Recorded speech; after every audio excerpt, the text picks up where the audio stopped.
kwanza tuwapongeze Simba kwenye hili ambalo wamefanikiwa kulifanya wao kama club. Lakini pili niseme kwamba ni kama vile wamechelewa hivi. Unajua vilabu vyetu vikubwa kwa muda waliokuwa nao tangu kuanzishwa kwake, lakini ongezea branding, kwa maana ya ni taasisi kubwa sana hivi vilabu vyetu ambavyo vinavutia watu wengi sana ndani ya nchi yetu, kiasi cha kwamba mpaka muda huu tunaozungumza ilipaswa mikataba ya muundo huu awe nayo.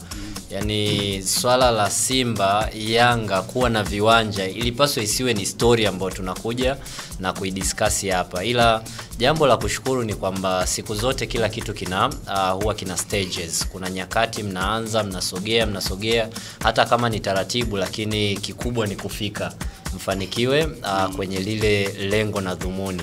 Sasa ukienda kutazama mkataba wa moja kwa moja wa Simba dhidi ya kampuni ya J-Root, nadhani J-Root. Yeah, ni J-Root. Yes, ni moja ya mkataba ambao unakwenda kuwanufaisha Simba kwenye nyanja nyingi ambazo wao kama timu walikuwa wanatamani kuzifikia, ila hawakuwa wanajua wanazifikiaje. Kwa mfano, kuna kipengele cha ujenzi wa uwanja kwamba J-Root watajenga uwanja utakaochukua mashabiki 12,000.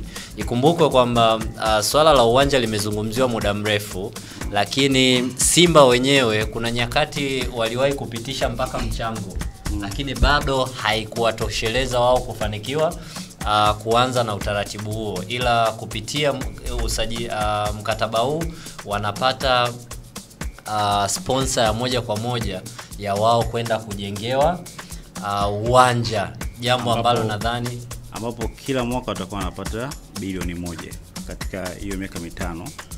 Yes,